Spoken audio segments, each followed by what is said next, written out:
Barangay LS 91.1 Podcast. Barangay LS 91.1 Podcast. Ang drama ng buhay, ang drama ng barangay. Radyo, nobela. Barangay LS 91.1 Forever. Sa makabagong mundo, kabarangay, kailangan nating sumabay sa uso. Dahil kung hindi, mapag-iiwanan tayo. Ang problema nga lang, kapag napasobra ang paggamit natin sa mga teknolohiyang ito, maaari tayong makapahamak ng tao. Ikaw, kabarangay, isa ka rin ba sa mga na-addict sa paggamit ng social media? Sabay-sabay nating tunghayan ang unang bahagi ng sulat ng ating letter sender na si Pinky dito sa Radyo Novela. Live na live kasama niyo po si Mama Ganda. Dito sa Barangay LS 91.1. Si Mama Ganda sa Radyo Nobela. Dear Mama Ganda, ako po si Pinky, isang street vendor at nanay ng 5 magkakapatid. 50 anyos na ako at isang single mother. 10 taon matapos akong ikasal sa asawa ko, ay tuluyan na akong tinalikuran ng ama ng mga anak ko. Mas pinili niya kasi ibahay ang babae niya na mas bata at mas sexy kesa sa akin. Bilang kontento naman po ako sa buhay ko at kaya ko namang buhayin ang mga anak ko kahit na ako'y mag-isa lang, ay hinayaan ko na lang ang asawa ko. Basta wag lang niyang ipapakita muli sa akin ang pagmumukha niya, ay masaya na ako, Mama Ganda. Mahirap lang po kami pero kahit ganoon ay nairaraos ko pa rin naman sa bawat araw ang aking mga pangailangan ng aking anak sa pamamagitan ng pagtitinda ng fishball, kikiam at kwek-kwek sa kalsada. Parte na ng pagiging mahirap ang pagkakaroon ng utang. Hindi man ito maganda sa pandinig ng iba pero wala naman kaming ibang makakapitan kundi ang paghiram ng pera sa mga kakilala naming mas nakakaangat sa amin. Ito ang naging sakripisyo ko noon sa likod ng mga tagumpay ng aking anak.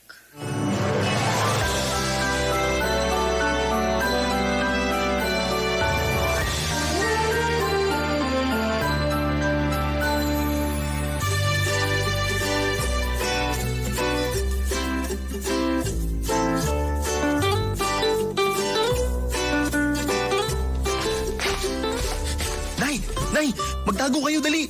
Nandiyan sa labas si Aling Fe. Hinahanap kayo. Talaga ba? Sabihin mo wala ako. Opo, sabi ko sa kanya may pinuntahan kayo. Mabuti naman. Maniningil ng utang yun eh. Alam ko po, kaya ako nga po kayo pinagtatago eh. Hanggang ngayon ba, Nay? Hindi pa kayo bayad kay Aling Fe? Last year pa yata yung utang niyo sa kanya. Nabayaran ko na yung inutang ko sa kanya nung nakaraang taon. Pero nakahiram uli ako ng pera nung birthday ng kapatid mo.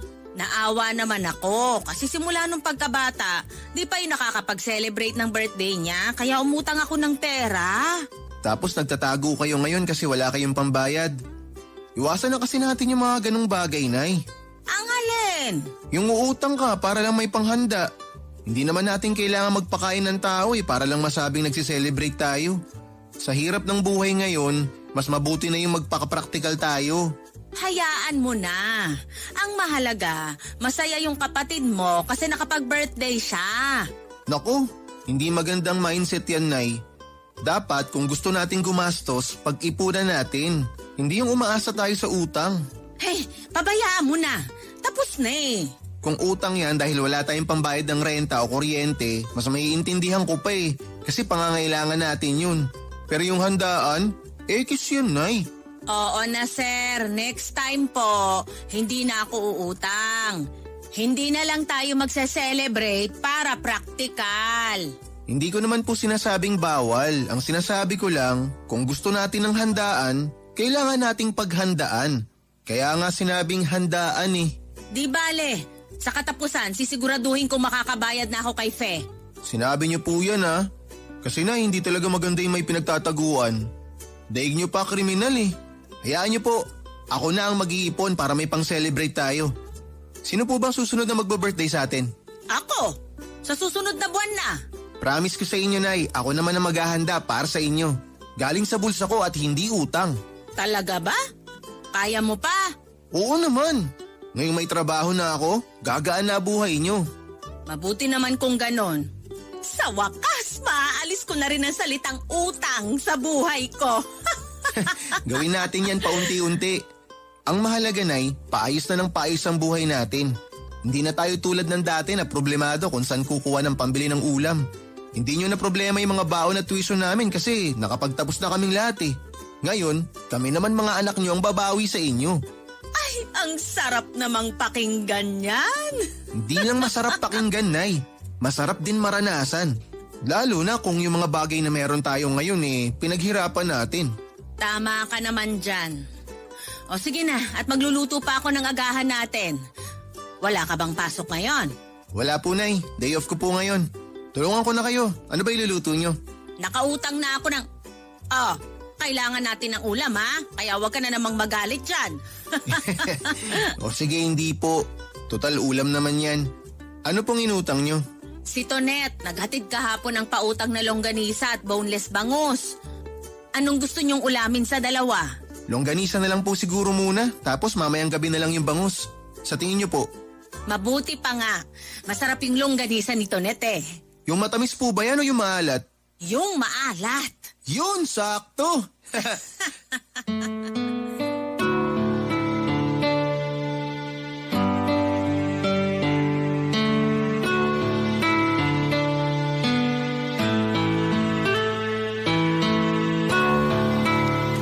Sa awa ng Diyos, mga maganda, unti-unti rin naman ako nakapagbayad. Ito'y dahil sa tulong na rin ng mga anak ko na hindi nakalimot na abutan ako kapag nakakatanggap sila ng grasya. Simple lang ang pamumuhay namin sa katunayan. Mayroon na nga akong nakasanayang routine sa pang-araw-araw. Babangon ako sa umaga para magluto ng agahan, magtitinda ako buong araw sa labas. Uuwi para magluto ulit at magpapahinga sa gabi. Ganun na ang naging buhay ko simula noong nakapag-asawa ako. Dahil single mother ako, wala na akong time para maglibang o bigyan man lang ang sarili ko ng pahinga. Dati, ang naging libangan ko paglalaro ng game sa cellphone ko. Paborito ko mamaganda doon yung candy na pinagpapares-pares para makabuo ng points. Kaso nga lang noong nangailangan kami ng pera, napilitan akong isanda ang cellphone na yon sa pawn shop. At hanggang ngayon hindi ko pa natutubos. Nakabili naman ako ng kapalit nito, isang cellphone na may keypad nga lang dahil yun lang ang afford ng pera ko. Ito ang ginagamit ko para may pang-text ako at pantawag. Ginagamit ko rin yon para may alarm ako tuwing umaga. Barangay LS 91.1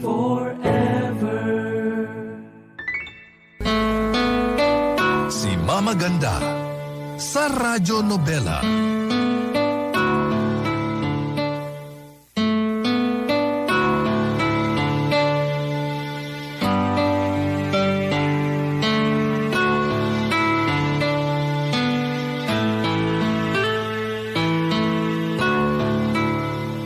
Happy birthday po, Nay! Naku, salamat anak. First time kong magkaroon ng cake. Hipan nyo na po yung kandila nyo, Nay. Pero bago yan, mag-wish po muna kayo. Ang wish ko, sana maging healthy kayong mga anak ko at matupad nyo lahat ng pangarap nyo sa buhay. Palakpakan! Yay! Ilan taon ka na, Nay? Naku, wag mo nang itanong. 50 na ako. 50? Bata pa. Kaya pang mag-asawa. Hoy, hindi na ako mag-aasawa. Joke lang po. Tikman na po natin tong cake nyo, Nay. Kayo na po una mag-slice. Ay, sige. Amin na yung kutsilyo. Bakit parang antigas naman ang cake na to? Saan nyo ba to nabili? Baka naman po may laman yung loob. Check nyo kaya, Nay. Ano namang matigas na bagay ang ilalagay nila sa loob ng cake? Try nyong hilahin yung ibabaw. Baka may surprise yan sa loob. Ikaw talaga, Juan? Ang dami mong alam. Sige na po, Nay. Hilahin nyo na. Ay, ano to? Kahon? Check nyo po kung anong box yan. Cellphone yata. Ay, cellphone nga! akin ba to? Sa'yo yan, Nay. Regalo ko yan sa inyo. Ay, naku! Anak, salamat may bago na akong cellphone! Para po sa inyo yan, Nay. Ilang buwan ko rin pong pinag-ipunan yan. Hindi nyo na kailangan makigamit ng cellphone sa akin para maglaro kasi may sarili na kayong cellphone. Ay, salamat talaga, Juan. Ang swerte ko na may anak akong katulad mo. Wala po yun. Tara, Nay. I-download na natin yung mga app na paborito nyong laruin. Sige. Pati na sana yung Facebook. Matagal na akong di nakakagamit nun eh. Di ko na nga maalala yung password ko. Gawa na lang po tayo ng bago. Teka sandali, connect ko lang po muna sa data ko. Nako, excited na ako. Makakatsikahan ko na uli si Maring Irma na nasa abroad. Tama po. Napansin ko kasi na pudpud na rin yung keypad ng cellphone nyo. Kaya naisipan kong ibili kayo ng bago. Magkano naman ang kuha mo nito? Mura lang po ito, Nay. Hindi ito yung bagong modelo pero maganda pa rin gamitin. Kahit anong model pa yan, masaya na ako. Hulugan ba? Binayaran ko na po ng buo. Di ba nga po sabi ko pag may gusto, pag-ipunan, wag iutang. Oo nga pala. Ayan, Nay, nakakonect na tayo. Download ko lang muna yung FB. Gagawa ba tayo ng bago? Oo, Nay. Mas magandang gumawa na lang ng bagong account para makapagsimula uli kayo. Pero ingat lang kayo, Nay, ha? Maraming scammer sa Facebook. Hindi naman ako magbababa dyan. Gagamitin ko lang yan para makipagkwentuhan sa mga kumari ko na nasa malayo. Sure na kayo dyan? Baka mamaya magpuyat pa kayo kaka-Facebook nyo, ha? Hindi naman. O ayan na po, na-download ko na. Kayo na lang po maglagay ng details nyo. Salamat, anak.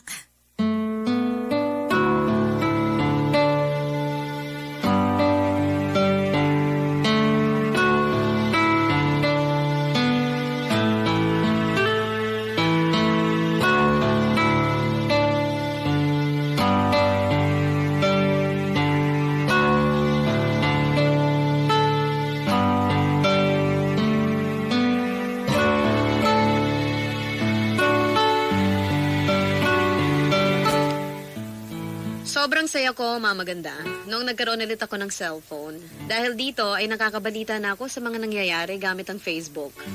Nakakapanood na rin po ako ng mga palabas online tuwing hindi ko ito nasusubaybayan sa TV. At syempre, kapag hindi ko kayo napapakinggan sa radyo, ay hinahanap ko ang mga lumang episode nyo sa internet.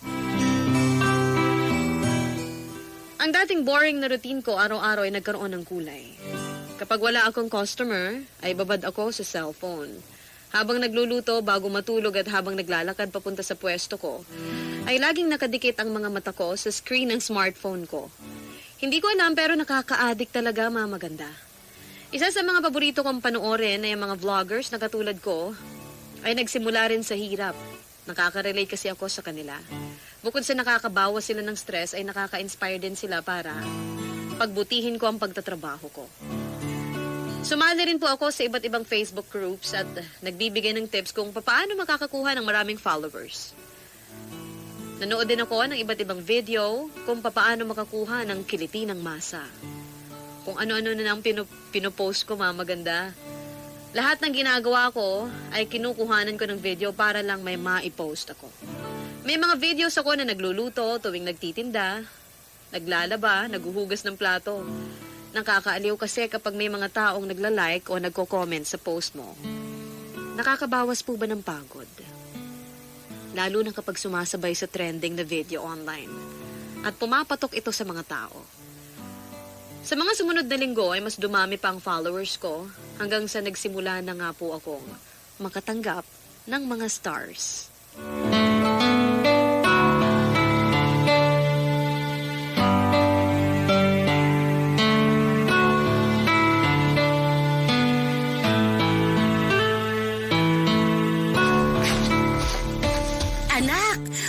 News ako sa'yo.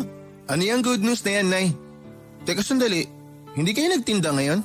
Hindi, nag-day off muna ako. Ay, Nak, may sasabihin ako sa'yo. Ano po yun? May nagbigay sa akin ng 1,000 stars. Talaga po? Congrats, Nay! Sino nagbigay? Isa sa mga sikat na vloggers. Pinay siya na nagtatrabaho sa Dubai.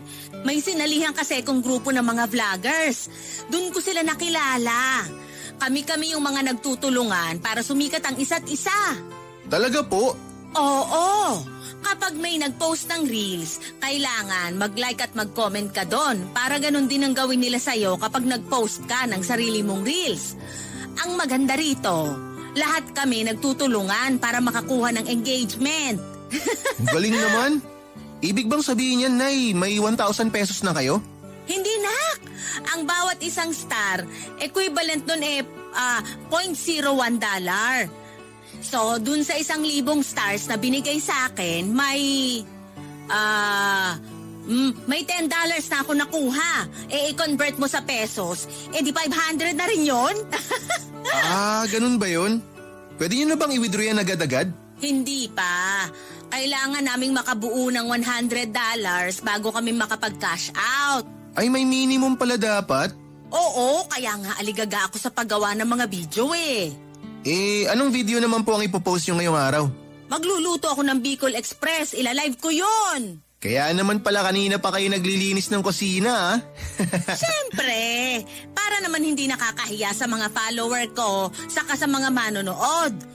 Kung wala kang ginagawa, gusto mo tulungan mo ako? Sige po, kahit taga-abot lang ako ng ingredients. Ay, sige. Sandali lang, ise-set up ko lang yung camera. Naks, vlogger na nanay ko. Ano ka ba? Nagsisimula pa lang ako.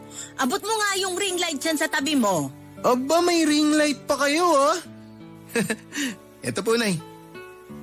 Salamat. Kailangan to ng mga vlogger para hindi madilim yung video. Tsaka kapag mas maganda yung quality, masusuportahan ka nila. Pag yumaman kayo, wag nyo kaming kalimutan, Nay, Oo naman! Dadalin ko kayo sa tagumpay ko. Ready ka na ba? Ipe-play ko na to. Sige po. Ayan. Nay, live na po ba tayo? Oo. Maghintay lang tayo ng viewers. Hello sa 2 viewers natin dyan. Magandang tanghali sa inyo. Maghintay lang tayo ng 10 viewers, ha? Magsisimula na ako sa pagluluto ko. Kaya nyo bang hulaan kung anong iluluto ko ngayong araw? Ayan, siyam na. Ang bilis na Dami nyo na palang followers. Yan yung sinasabi ko sa'yo ng mga supportive na kagrupo ko. Shout out sa inyo, mga katala! Hayan, nakasampu na tayo. Ano, simula na tayo, guys. Magluluto ako ngayon ng Bicol Express. Like and share lang, guys, para dumami pa tayo.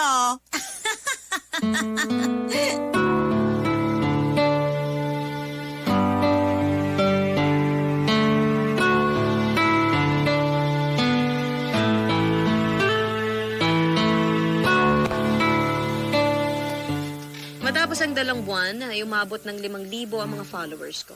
Noong mga panahong yon ay araw-araw na akong nagla-live sa Facebook. Yun ang nagustuhan ng mga tao. Naaliw daw sila sa mga sari-saring putahe na niluluto ko, pati na rin ang mga interaction ko sa mga customer habang nagtitinda ng street food. Ang problema nga lang, habang parami ang mga followers ko ay dumarami din ang mga taong nagbabash sa akin.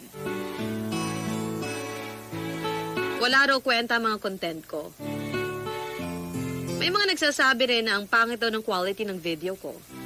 Hindi ko alam, maganda, kung bakit may mga taong napakapait ng turing sa kapwa nila. Pwede naman nila akong huwag na lang pansinin. Bakit hindi na lang sila mag-focus sa content nila? Nagkaroon din po ako ng kaaway sa Facebook minsan. Hindi talaga maiiwasan ang kompetensya, lalo na't parami na rin ang mga vlogger sa Facebook. Nagkaroon ako ng kairingan sa mga vloggers na nakilala ko noong pagbintangan niya akong nangongopya ng mga videos niya. Nagkataon lang na pareho kami ng sinusunod na trend, kaya halos magkaparehas ang mga content namin. So sobrang lala ng away namin noon ay pati followers namin ay sumali na rin. Sunod-sunod ang mga video ko noon na nagpapasaring sa kanya. Sunod-sunod din naman ang upload niya para sagutin ang mga pasaring ko. Sa huli, ay pinagkainitan pa rin namin ang mga videos na yon. Mas lalo pa nga kaming sumikat dahil doon.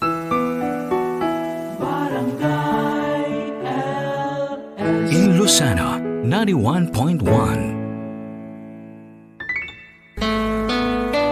Si Mama Ganda sa Radyo Nobela.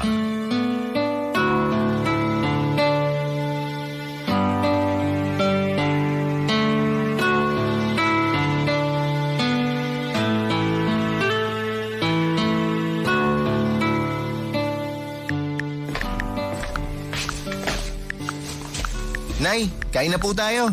Ready na yung almusal. Nay, narinig niyo ba ako? Uy, Nay! Ano ba? Hindi na nga kita pinapansin eh. May kausap ako sa chat, hindi mo ba nakikita? Sorry po. Lalamig na po kasi yung niluto ko eh. Tsaka 8:00 na po ng umaga. Di po ba kayo magtitinda ngayon? Hindi ako magtitinda ngayon. Wala akong gana. Lagi na lang kayong uma-absent sa pwesto nyo nitong mga nakaraan ah. Hindi ba sabi nyo may bago kayong kakompetensya dun? Baka mamaya, Nay, maagawan kayo ng customer niyan. Juan, tumahimik ka na nga muna. Nabubuisit ako. Bakit naman po? Ang aga-aga, busit kayo. May problema po ba? Wala. Sino po ba kasi ang kausap nyo? Kanina pa kayo dyan sa cellphone nyo ah. Ay! Buisit, mga panira ng araw. Oh, relax lang po kayo. Yung blood pressure nyo na tataas na naman. Ano bang meron? Eh ito kasi mga basher na to. Wala nang ibang ginawa sa buhay kundi ang mangbash ng mangbash. Nakakainis. Sino ba kasi yung mga yan? Hindi ko nga kilala eh. Kung makapanglait, akala nila alam nila ang pagkatao ko. Huwag nyo na lang po silang pansinin. Paanong hindi papansinin eh kinakalkal nila lahat pati nakaraan ko? Nakita nila yung dating Facebook ko. Ginagawa nilang katatawanan yung mga picture ko. Grabe naman yung mga taong yan. Bakit po ba nila kayo binabash, Nay? Hindi ko nga alam eh. Mga walang magawang maayos sa buhay. Tingin ko dahil yan sa isang vlogger na kakilala ko eh. Isang vlogger? Oo, yung vlogger na nagluluto rin tulad ko saka may anak na 2. Bakit po siya ang naisip yung dahilan ng pambabash sa inyo, Nay? Ay pinapalabas niya kasi na kinokopya ko raw siya. Ngayon kinukuyog ako ng mga fans niya. Bakit nyo naman po kasi siya kinokopya? Hindi ko kinokopya, no? Hindi naman original yung mga content niya. Nagkataon lang na pareho kami ng pinost itong mga nakaraang araw. Tapos feeling niya, ginagaya ko na siya? Ang kapal ng muka! Oh, Nay, kalma lang. Yung kilay nyo, ang taas-taas. Antayin lang niya, gagawa rin ako ng video tungkol sa kanya. Akala niya uurungan ko siya, ha? Huwag nyo na lang po siyang patulan. Bababa pa kayo sa level niya. Hayaan nyo na lang. Anong hayaan?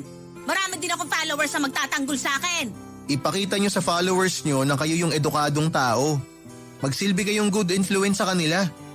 Baka mamaya i-unfollow kayo ng followers nyo pag pinatulan nyo yung vlogger na tinutukoy nyo. Eh nakaka-stress kasi. Nakakasakit na sila eh. Hindi ba nila alam na sobra-sobra na yung mga pinagko-comment nila? Alam mo na yung pinakamabuting solusyon dyan? Magpahinga ka muna sa social media para hindi ka nai-stress. Eh paano na yung mga follower ko? May intindihan naman nila yun. Magpaalam ka sa kanila ng maayos. Sabihin mo na kailangan mo lang mag-detox. Pansamantala lang naman. Magtatanggal ka lang ng bad vibes at negative energy sa katawan. Kahit ano siguro, kahit 1 linggo. Tapos babalik rin naman kayo agad. Palamigin nyo lang yung ulo nyo. Tsaka i-block nyo na rin yung vlogger na yan para wala kayong kaaway.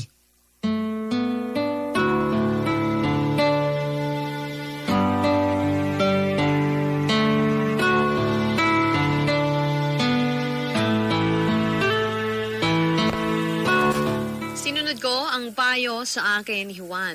Pansamantala akong nagpahinga mula sa social media. Aaminin ko mga maganda na dumating ako sa puntong nakalimot na ako sa mga obligasyon ko dahil sa social media. Sa sobrang pagka-addict ko nito, napabayaan ko mga gawain ko sa bahay. Lagi rin ako noong nagmamadali at nawala na ako ng oras kasama ang mga anak at mga apo ko. Sa saglit na aking pamamahinga mula sa social media, na-realize ko mga bagay na nagbago dahil dito. Kaya yun muna ang inaayos ko bago ako nagbalik loob sa Facebook. Nang makapag-adjust at balanse na ako ng trabaho at paggamit ng social media, bumalik ako sa pagpo-post ng videos at nakakatuwa na marami ang nakamiss sa akin. Sa pagbabalik ko ay marami akong binago. Maliban sa mga videos tungkol sa pagtitinda sa kalsada, ay pinasok ko rin ang pangpaprank Nagulat ako na ito ang mas nagustuhan ng mga tao. Palagi ko noong pinaprank sa videos ko ang mga apo at anak ko.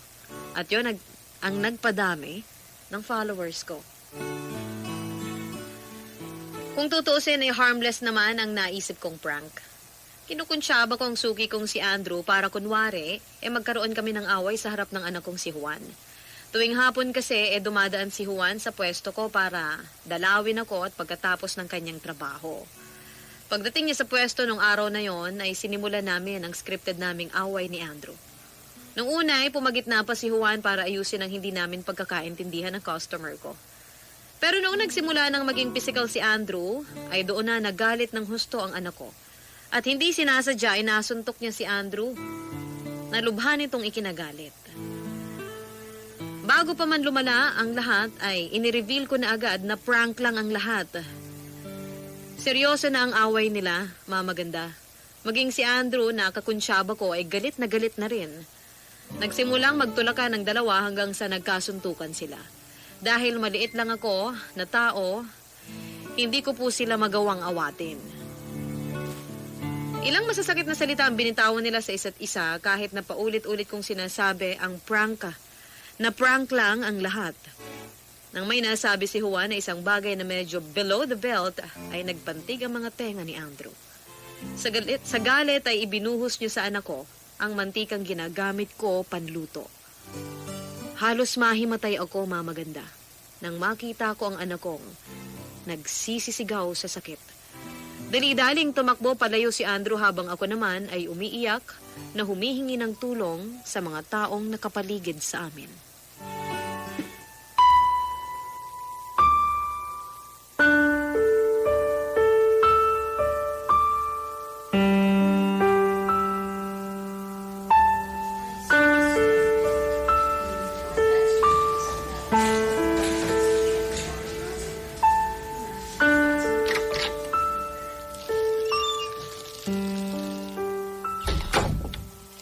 Nay, saan po kayo galing? Bumili ako ng pritong manok sa labas. Hindi masarap yung ulam nila dito sa ospital. Gutom ka na ba? Kumain ka na para makainom ka na ng gamot. Mamaya na lang po ako kakain. Masama pa rin ba ang loob mo sa akin? Sorry na, anak. Hindi ko naman alam na ganun ang gagawin ni Andrew eh. Ang usapan prank lang. Hindi ko naman alam na tototohanin pala niya. Minsan kasi, ang mga prank na yan, nakakasira ng buhay. Lalo na kapag hindi pinag-iisipan ng maayos. Aminado naman ako dyan. Kaya sorry na nga kung pati ikaw nadamay sa pinaggagawa ko. Dumalaw pala kahapon si Andrew nung umuwi ka sa bahay para maligo. Talaga? Anong ginawa niya rito? Kinumusta niya ako. Nagpasalamat siya na hindi ako nagsampa ng kaso laban sa kanya. Dapat nga magreklamo tayo sa ginawa niya eh. Kahit gaano pa kasakit yung mga sinabi mo, hindi kanya dapat binuhusan ng mainit na mantika. Nagkausap na po kami, Nay. Humingi na siya ng tawad. Nagsorry na rin po ako sa kanya. Nagkapatawaran na kaming dalawa. Ganun na lang yon? Hindi pwede. Tingnan mo nga itsura mo, oh. Nay, lahat naman tayo may kasalanan sa nangyari. Ako may kasalanan din ako kasi nilait ko yung pagkatao niya. Oo nga, hindi rason yun para buhusan niya ako ng mainit na mantika, pero siguro nagdilim na lang din talaga yung paningin niya. Kaya hindi niya na napigilan yung sarili niya. Hindi ko rin kasi alam kung gaano kasensitibo o kabigat yung mga binitawan kong salita kaya wala din akong karapatang sisihin siya. Pareho lang kaming may kasalanan, Nay. Kasalanan ko to lahat eh. Pero mas malala yung ginawa niya. Dapat pagbayaran niya yon. Nagpaabot na siya ng tulong. Tsaka para saan pat irereklamo ko siya. May mga anak siya na inaalagaan. Huwag na tayo mandamay ng ibang tao sa problema natin, Nay. Ay, sobrang bait mong bata. Hindi mo deserve ang maganito. Ay, nangyari na eh. Gawin na lang natin tong aral para sa mga susunod nating desisyon sa buhay. Salamat, anak. At hindi ka nagtanim ng sama ng loob. Hindi naman ako gagaling kapag nagtanim ako ng sama ng loob, Nay. Mas maganda na yung ilabas ko yung mga sama ng loob na yan para gumaan kahit papaano yung pakiramdam ko. Ang bata mo pa pero sobrang laki na ng pangunawa mo sa buhay. Sobrang proud ako sa iyo, anak. Ano na po palang nangyari sa video nyo? Ayun ba? Dinilit ko na yon. Ayoko nang panoorin. Ang sakit sa dibdib eh. Pinost nyo pa rin sana. Sayang naman, napaso na ako para sa video na yun eh. Lubusin na. Sarcastic ba yan? Hindi magandang i-post yung mga bagay na ganon. Baka gayahin pa ng mga batang nanonood. Tsaka nakakatroma kaya. Bilang ina, ayoko nang maulit sa kahit kanino sa inyong magkakapatid yung nangyari. Kung akong tatanungin, Nay, ayos lang na i-post nyo.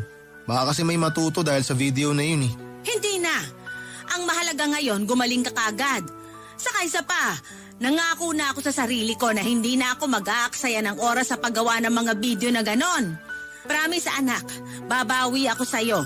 Kahit anong ipagawa mo sa akin, gagawin ko. Utusan mo lang ako. Salamat, Nay. Oh, kumain na tayo. Yung wings ang binili ko para sa'yo dahil alam kong paborito mo yon. Kumain ka ng marami. Magpalakas ka para makauwi na tayo sa bahay. Opo, Nay.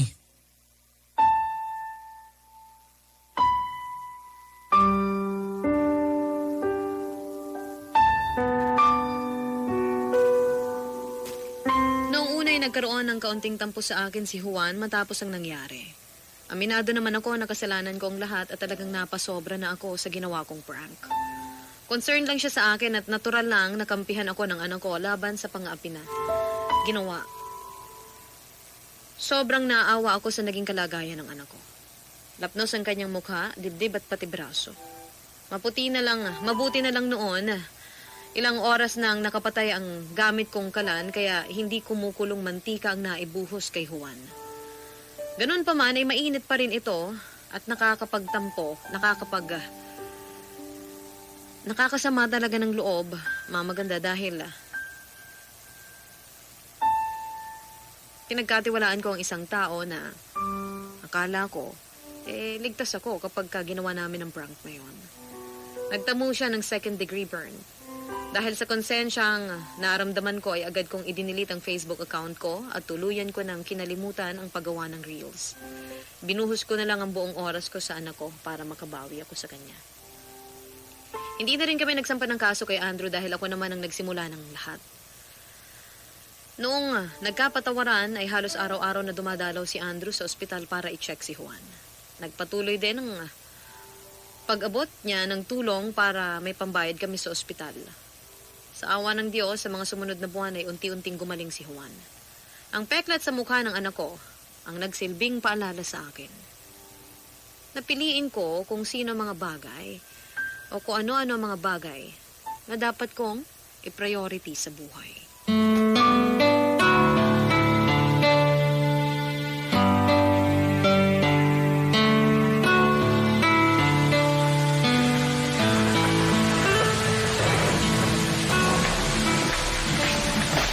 Nay, anong ginagawa nyo? Busy ba kayo? Wala naman, nagbabasa lang ng libro. Bakit? Aba, kailan pa kayo natutong magbasa ng libro? Wala akong magawa eh. Nabuburyong ako rito sa bahay. Di naman ako makapagtinda kasi bumabagyo. Ay bakit mo pala naitanong kung anong ginagawa ko? May kailangan ka ba? Magpapatulong lang sana ako maglagay ng ointment sa likod ko, Nay. Hindi ko abot eh. O sige, amin na. Ito po. Mabuti naman at magaling na tong mga paso mo sa balat. Oo nga po eh. Mabilis namang gumaling. Kaso, ang pangit ko na. Anong pangit ka dyan? Mana ka kaya sa akin? Kahit pa magkaroon ng peklat dyan sa mukha mo, gwapo ka pa rin. Pero hindi naman tatanggal tong peklat ko. Ano ka ba? Panlabas na anyo lang yan. Ang mahalaga, yung mabuti mong puso. Ay sus! Ang corny nyo, Nay. Totoo naman ha. Oo na nga lang. Ano pala yung binabasa nyo, Nay? Hindi ko nga alam eh. Hindi ko maintindihan. English kasi. Basta parang may pinatay tapos hinahanap kung sino yung killer. Pwede naman kasi kayo mag-Facebook na lang para hindi kayo maburyong. Alam ko namang hindi kayo mahilig magbasa kasi mahina na yung mga mata nyo. Wala na akong Facebook. Dinilit ko na yon. Ha? Bakit naman po? Natuto na ako sa nangyari. Si Nanay talaga. Sabi ko naman sa inyo na huwag nyo nang sisihin ang sarili nyo. Maayos na ako. Wala nang problema. Kahit na. Bakit? Gusto mo ba na bumalik ako sa pagre-reels ko? Wala naman pong kaso yun kahit mag-reels kayo uli eh. Sayang din yung nabuo yung fanbase sa Facebook. Tsaka kung doon naman kayo masaya, bakit ko kayo pipigilan, di ba? Pwede rin namang i-download ko uli yung Facebook. Pero hindi na siguro ako babalik sa paggawa ng videos. Bakit naman, Nay? Marami akong na-realize sa nangyari. Dahil sa paggawa ko ng content, may mga bagay akong napapabayaan at nakakalimutan.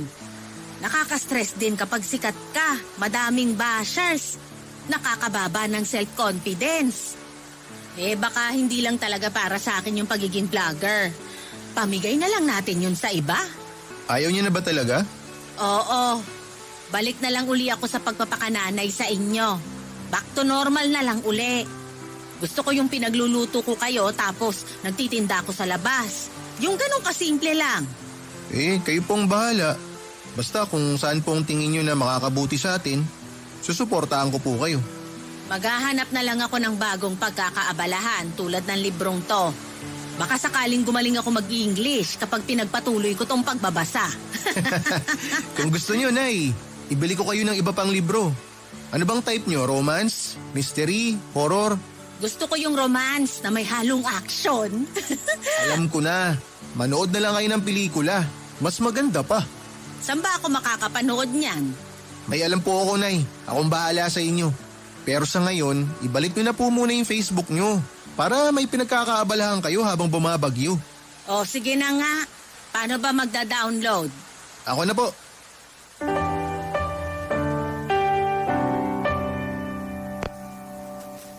Muli akong gumawa ng Facebook account. Pero sa pagkakataong ito ay hindi na ako nakipagsabayan pa sa dumaraming vloggers sa social media. Masaya na ako sa panonood sa kanila at sa pagbibigay ng suporta sa mga taong deserve noon. Imbis na gumawa ng mga content ay naisipan ko na lang na mag-live selling. Maliban sa pagtitinda ng street food ay ginawa kong sideline ng pagbebenta ng mga halaman sa Facebook. Pumatok naman po, mga maganda. Marami po ako natutunan sa nangyari sa pamilya namin. Hindi masama ang makisabay sa kung anong trending. Ang kailangan lang ay hindi sumobra sa puntong makakasakit tayo at makakaabala ng tao. Sa ngayon ay sapat na sa akin ang tulad na ginagawa ko dati. Sumisilip sa social media kapag walang ginagawa o tuwing pagod sa trabaho.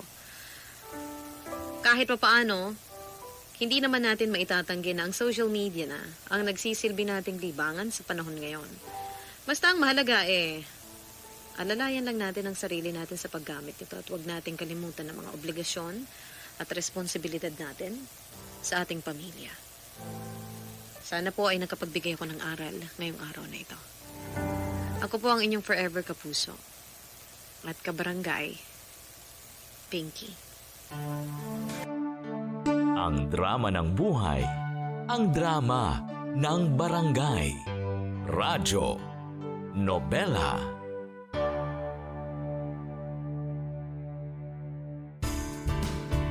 Hello mga kabarangay! Nagustuhan mo ba ang itinampok na kwento natin ngayon? Huwag kakalimutan na i-follow ang Barangay LS Nari 1.1 Podcast at ang iba pa naming social media accounts. Huwag din kakalimutan ang pakikinig sa Barangay LS Nari 1.1 Forever!